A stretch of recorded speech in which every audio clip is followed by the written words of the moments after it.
Assemblée nationale Awa Diop tey la ñu tëj seen session ordinaire bu ñu doon def xayma ci seen législature bi seen première année bi bilan bi lan lay doon am na lu positif sûrement aussi am na lu négatif. bi ci mujjee mooy bi ñu rétablir naat li nga xamante ne moom moo di la véracité ci li nga xamante ne moo di règlement intérieur bu assemblée nationale bokk na ci loo xamante ne mun naa jàpp ne point bu positif la mais également installé li nga xamante ne moom moo di haute cour de justice bokk na ci point positif yi nga xamante ne mun nañ ko wax ci législature bi Pamata te gis nañu les députés à l'œuvre ñuy wane li nga xamante ne moom moo di rôle député luñ koy kii malheureusement li naroon suul liggéey boobu yëpp naroon ko yàq moo di ne problème mu oto yi nga xamante ne ñi ngi ko doon wax ci assemblée nationale mais tey en gros soo jëlee nga def la comparaison entre li nga xamante ne moom lañ doon dund ci législature yi la ñu génn ak li nga xamante ne 1 an rek de législature nga gis mu am ay avancées ay jéego yoo xamante ne def nañ ko ci li nga xamante ne bokk na ci yi gën a essentiel moo di ne ay réformes yoo xamante ne Pape indi nañ ko voté ko à l'Assemblée nationale même bu fekkee ne des na mais en 1 an ñu am yoo xamante ne corrigé nañ ko man jàpp naa ne loolu bokk na ci li nga xamante ne wax nañ ko mën a rafetlu te war a dundee yaakaar ne année yii di ñëw dina gën a structuré dina gën a teguwaat sur place am na lenn loo xamante ne ñu ngi ko doon joytu saa su ne moom moo di ne chaîne parlementaire suñ demee tey ba taxawal li nga xamante ne moo di chaîne parlementaire également doon na benn jéego boo xamante ne Pape dina dimbali bu baax ñi nga xamante ne ñoom ñoo di askan wi ñu xam ñi nga xamante ne ñoom la ñu tabb yóbbu leen ci pencum ndaw réew ma lan moo fa seen liggéey benn bi nga xamante ne man jàpp naa ne également doon na priorité des priorités mooy assistant parlementaire yi nga xamante ne wax nañ ko jox ñi nga xamante ne ñoom ñoo di député yi pour mun leen a dimbali ci li nga xamante ne moom moo di si seen liggéey même bu fekkee ne tey à l'Assemblée digitalisé nañu nee nañu les tonnes de papier qu'on utilisait léegi dootuñu ko utiliser benn avancement la mais suñu leen ci toftalee un assistant parlementaire Pape day doon lu gën a ñogal liggéey bi parce que du terme yëpp yi ñuy utiliser Assemblée nationale la ñëpp a comprendre la ñëpp a mën a étudier wala texte bi ni ñu ko bindee ni ñu ko libalee la ñëpp mën a comprendre suñu amee un assistant parlementaire bu leen di dimbali ci décortiquer yi ni mel par rapport aux lois et autres jàpp naa ne dina doon en plus mais comme je dis rek c'est 1 an am na ay avancées rawatina bi ci gën a important pour man moom moo doon règlement intérieur parce que mbir soo ciy liggéey di ci doxee warul nekk ci nébuleuse war na nekk ci loo xamante ne du luubu kon tey suñu rétablir li ni mel man jàpp naa ne un point de plus la un pas de géant la pour man après nag si yi ci des mun nañu jàpp ne Pape y a beaucoup de réformes yoo xamante ne mi ngi xaar Assemblée nationale par rapport ak loi yu bëri yoo xamante ne jàpp naa ne c'est des lois obsolètes yoo xamante ne war nañ ko changer waat. Baye Koundoul nee na Assemblée nationale deful 1 an effectivement kenn waxul dafa def 1 an mais session ordinaire bi dafa tëj. loolu nañu nekk di wax mu das ay session extraordinaire bu ñu leen bëggee woo rek ci session extraordinaire yooyu nañuy jaar alors Abdoulaye Mbow règlement intérieur bi taxoon na sax ñu tas assemblée bi fi nekkoon règlement intérieur bi ñu indi pratiquement moo nekkoon si voilà pratiquement dernier acte yu ñu teg laata ñuy tëj session ordinaire bi. oui effectivement te nu ko Awa Diop waxee jàpp naa ni loolu la ñu war a mën a jàpp lu si essentiel. Il est vrai que l'Assemblée bi depuis son installation ak léegi ça fait juste 7 mois donc mais pas matar en 7 mois je pense qu'il y a eu des réformes majeures il y a eu des avancées notoires et je pense que pour ne pas véritablement sombrer dans le nihilisme il faut quand même se limiter aux faits et les faits véritablement sont têtus et les faits sont concrets si li nga xam ne mooy enclenché nañ ko en termes de réforme xëy na fu mu toll nii lu si werante pour le moment si lu ñu jàppagum mooy le fait que ñu changer la venue du Premier ministre pour répondre aux questions d'actualité. 1 mois la woon ñu yóbbu ko 3 mois mais expliquer nañu que c'est pour ne pas être dans la répétition en réalité et que 3 mois yi dina fekk ñu dajale autant de questions pour véritablement marge de manœuvre bi gën a mën a yaatu non sans tenir compte également premier ministre bi occupation bi mu am si wàllu liggéeyam voyager ak yu demee noonu xëy na ku si nekk dina sam xalaat te c'est tout à fait normal et je pense que c'est déjà bon que si 6 mois yi déjà premier ministre ñëw Assemblée nationale 2 fois wax ak askan wi wax ak député yi répondre aux questions d'actualité leneen li si topp wax nga ko muy règlement intérieur règlement intérieur bi je pense que commission ad hoc moo liggéey commission ad hoc bi bu mu liggéey ba pare moo ñoo jébbal ki mu ko war a jébbal te dégg nañu itam des voix qui appartiennent à l'opposition saluer véritablement avancé yooyu ñu def en terme si li nga xam mooy mise en place de commission ad hoc yuy liggéey si ay pàcc yoo xam ne soxal na réforme yooyu donc réforme bi nag commission ad hoc bi liggéey na andi na li nga xam ne moo di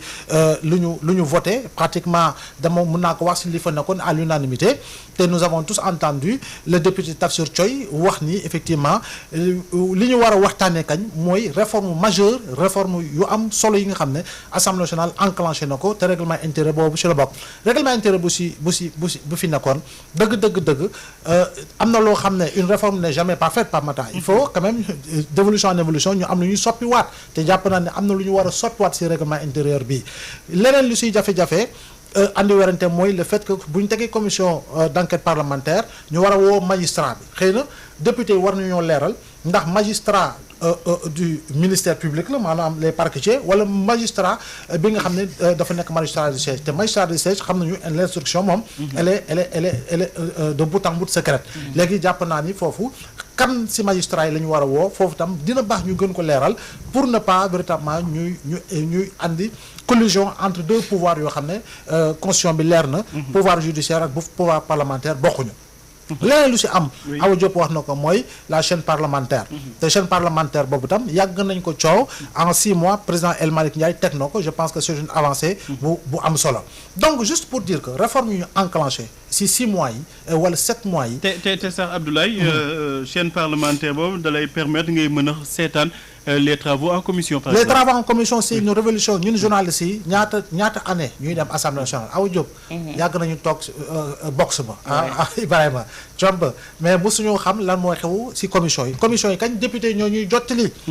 li xew commission wala ñoo plénière wax en commission lii am na lii wax nañ ko fa waaye ba ñëwee plénière leen lu ñu gis donc bu ñu demee ba war a mën a xool li nga xam ne mooy xew ci commission yi je pense également c'est une avancée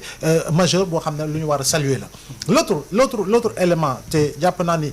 président El Malick impulsé na cette dynamique de réforme jàpp naa ne lu ñu war a saluer la mooy une cellule de passation des marchés ci biir Assemblée nationale donc il n'y aura plus de gestion opaque lu jëm ci xaalis bi nga xam ne mi ngi dugg assemblée et commission contrôle et comptabilité am gis nga génne na rapport te loolu jàpp nañu guléet la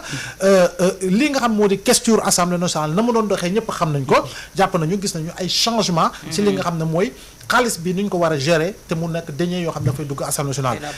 waaw la bancarisation des salaires la digitalisation te gis nga gars yi ay bouton lañu doon bës ordinateur la ñu tiim def naa loolu yooyu yëpp baax na waaye ñi ngi gën a xaar comme on le dit gars yi gën a tegaat ay jéego léegi nag li fi nga xam ne moo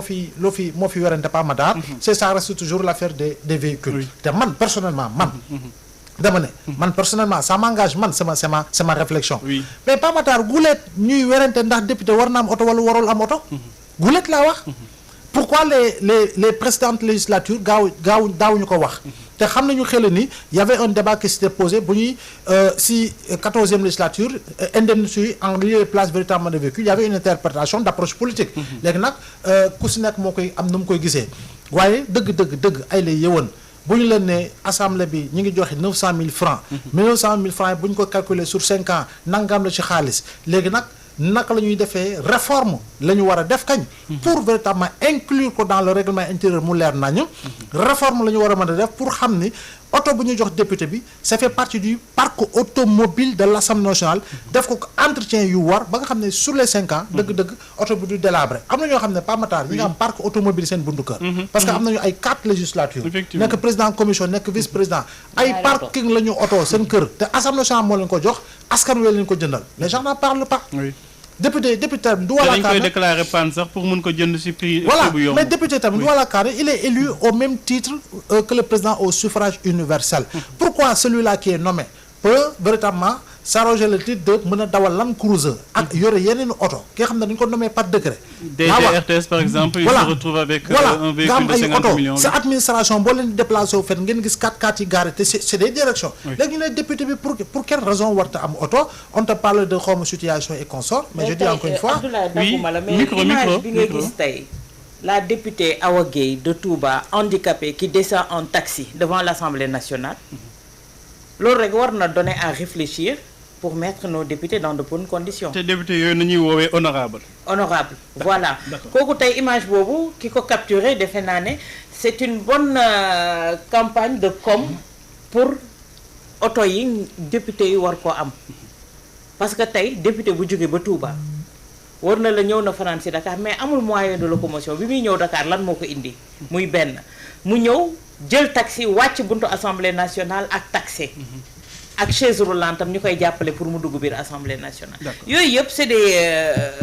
kii yoo xamante ne c'est à prendre en compte par Matar. parce que jàpp naa ne fi mu nekk nii gis nga oto dootul luxe. oto du luxe. nécessité la oto 50 millions moom luxe la awa. buñ ko peut-être étendre sur tout le monde. peut-être loolu moom mooy arrêté wu ma ci coût bi. je m'arrête pas sur le coût. le coût est important awa. man je m'arrête pas sur le coût. par exemple man waxuma ne nañu jënd oto 50 millions dama ne. nañu jënd oto. par exemple tey jii suñu jëndalee député yooyu oto li ñu leen wax c'est clair et c'est net. oto bi ku ci pare ci sa législature parc automobilier bu assemblée nationale moom moo koy moom. mais c'est tout bénéf. mais nañ leen jox oto pour ñu liggéey parce que ni ko Abdoulaye waxee tey un DG. oui boo xamante ne. c'est ça BIC moo ko nommé ñii askan wi ñoo leen fal. effectivement DG boobu mën a liggéey ci conditions yu. adéquate. député bi nga xamante ne il sillonne le Sénégal mënul nekk dans ces conditions là man loolu mënuma ko comprendre mënuma ko dégg. tey député boobu man tey cette image là quand je l'ai vue mais ça m'a fait mal. ñu wax ko ça m'a fait mal nga gis koo xamante ne mu am benn handicap bi. ñëw wàcc taxi ñu koy wàcceel ci maalu oto ba chaise am pour mu toog pour dugg biir assemblée nationale. de surcroît ñu ne honorable député. mais y a de quoi s'alarmer. bu ñuy bañ oto 50 millions daal nañu ko bañal ñëpp alors Ibrahima Anne mi ngi mel ni mbirum oto boobu sax.